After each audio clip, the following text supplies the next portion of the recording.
तुम्हारा नाम।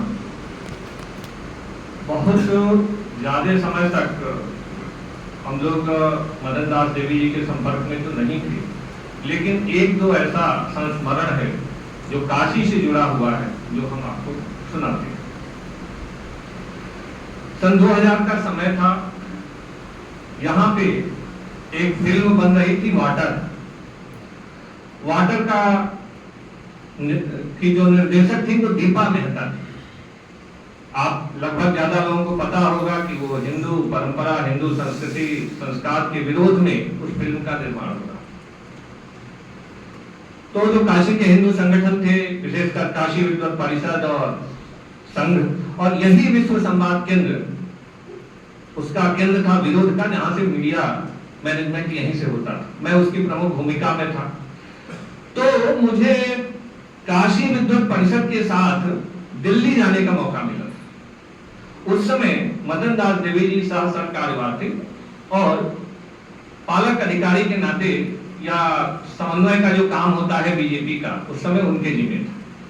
तो उस दौरान मिलने का मौका मिला और जो उन्होंने कहा कि भाई स्क्रिप्ट लेके आइए, थोड़ा मैं भी देखना चाहता हूं।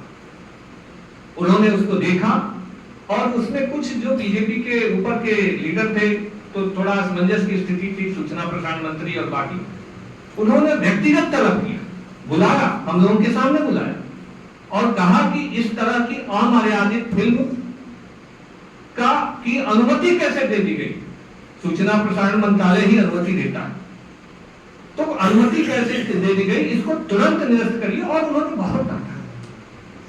मदन दास देवी जी भारतीय संस्कृति, संस्कार और परंपरा की एक प्रवक्ता थे।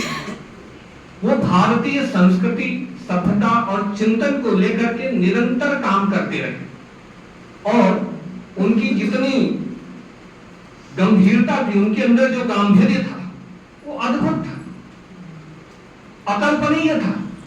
और उस समय यहाँ प्रांत प्रचारक हुआ करते थे माननीय गोपाल जी, उनके साथ भी हम लोगों को काम करने का मौका मिलता था।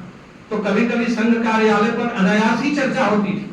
तो ये होता था कि मदन दास देवी जी का काम जो है वो अद्भुत है, उनके बातचीत करने की शैली अद्भुत है। वो कैसे वो संगठन को किस तरह से चलाना चाहिए और किस तरह से डंडा करना चाहिए, वो भी मदन दास जी का अद्भुत था।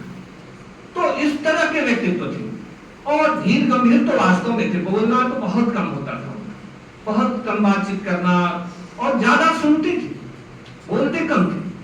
तो ऐसे करके दो तीन बार मुझे बस मौका मिला तो इन संगठनों के द्वारा या किसी बड़े अधिकारी के साथ गए और सुने और उनको गुने। और वैसे भी हमारे यहाँ कहा गया है कि वासांसी जरणानि जथा विहाय नमानि गृह्णाति नरोपराणि। हमारे यहाँ शरीर ही केवल समाप्त होती है, आत्मा तो अजर और अमर है।